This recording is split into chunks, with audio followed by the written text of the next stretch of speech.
Eu acordava todo dia com um roteiro na cabeça. Não de tarefas, não de compromissos menos, mas de como eu precisava parecer seguro, preparado, o tipo de pessoa que sempre tem a resposta certa antes mesmo de a pergunta terminar. Nas reuniões, eu escolhia meu assento estrategicamente, perto da janela, longe da porta, menos como se a luz pudesse fazer minha postura parecer mais convincente. Quando alguém dizia algo que eu não entendia completamente, eu balançava a cabeça num ritmo pensativo, os olhos semicerrados, como quem está processando algo muito mais profundo do que a situação pedia.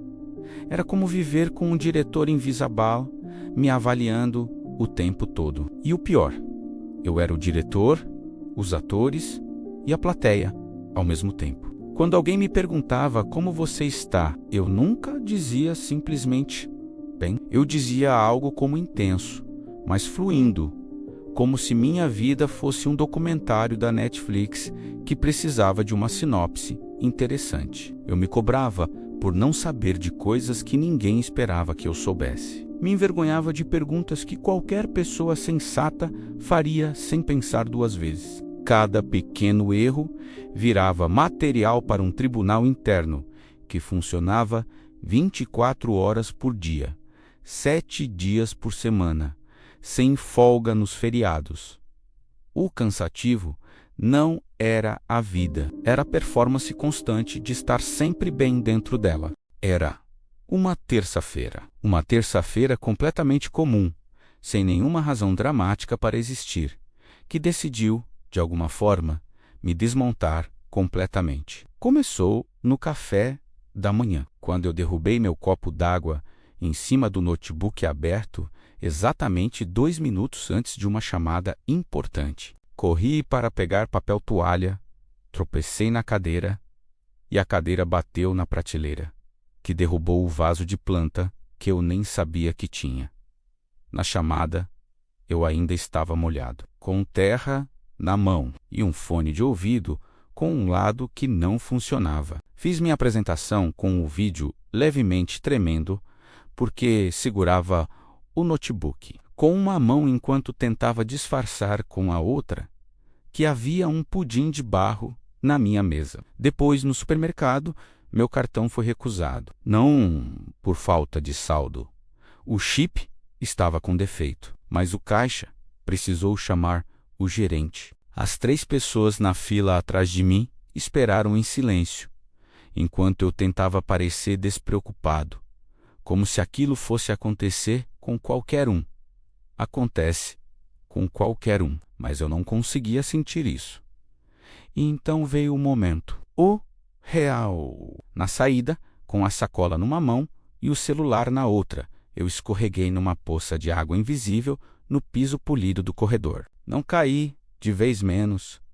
Foi aquele tropeço longo, horizontal, onde os pés correm na frente do corpo por 1 metro inteiro antes de você conseguir se equilibrar. Tipo um personagem de desenho animado tentando parar numa beira de precipício. Eu olhei ao redor, todo mundo tinha visto. Alguns com bocas abertas. Uma criança de uns 5 anos apontou para mim e riu com aquela honestidade brutal que só as crianças têm. E foi aí, naquele segundo, em que eu estava prestes a compor o rosto, endireitar a postura e sair caminhando com dignidade inventada, menos que alguma coisa dentro de mim não aguentou mais. Eu ri.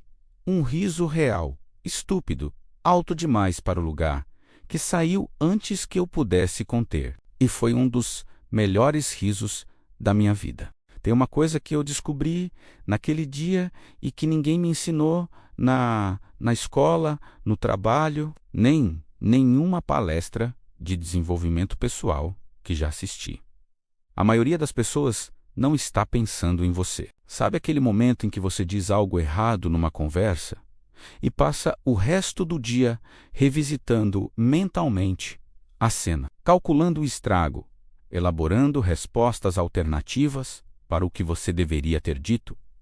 A outra pessoa já esqueceu. Às vezes, esqueceu antes de você terminar de falar. em si que todo mundo está tão ocupado sendo o protagonista da própria história que tem muito pouco tempo sobrando para ser coadjuvante na sua. O ego é um produto artesanal, menos nós o fabricamos, nós o mantemos, nós sofremos por ele.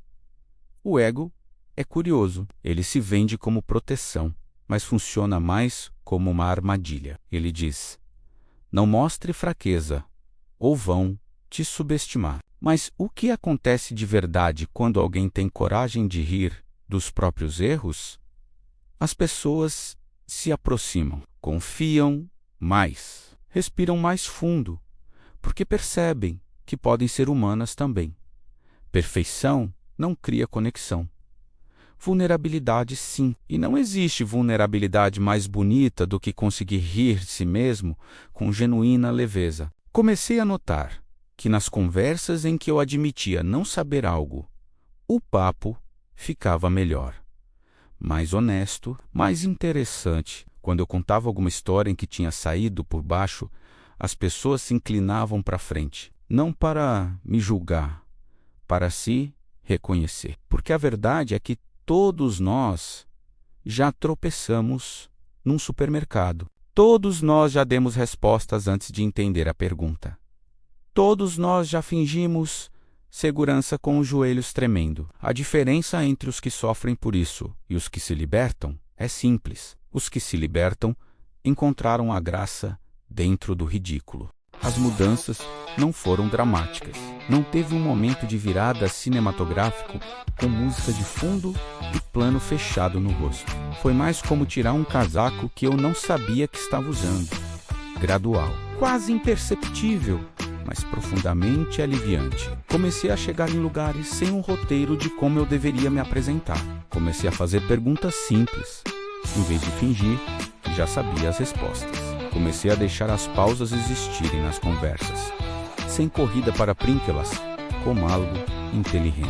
Mudanças num jantar com amigos, eu ri de uma piada sobre mim antes de todo mundo. Contei uma história em que eu claramente errei, sem editar o final para me sair melhor. Pedi indicação de série como se fosse a coisa mais natural do mundo, sem antes mencionar as séries sofisticadas que eu também assisto. O que apareceu no lugar do esforço foi algo que eu não esperava. Presença, aquela qualidade rara de realmente estar no momento em que você está, em vez de gerenciar como esse momento está sendo percebido por outros. Comecei a me divertir mais, não com coisas novas, menos com as mesmas coisas de sempre, só que agora sem um narrador interno, avaliando a cada passo se eu estava fazendo isso corretamente. Existe uma metáfora que eu gosto muito. A vida é como andar de bicicleta numa rua de paralelepípedos. Se você ficar rígido demais, tentando controlar cada solavanco, você cai. Se você relaxar os braços e deixar o corpo absorver as irregularidades, você passa. A leveza não é irresponsabilidade, não é indiferença. É a sabedoria de saber distinguir o que merece o seu peso e o que é apenas o ego querendo mais palco do que precisa. A vida não ficou mais fácil, mas ficou mais minha, mais autêntica, mais alegre, com aquela alegria discreta que não precisa de plateia para existir. E agora eu te pergunto, com toda a gentileza do mundo, que performance você ainda está fazendo para uma plateia que provavelmente já foi embora? Uma pergunta que eficaz essa história tocou em algo em você.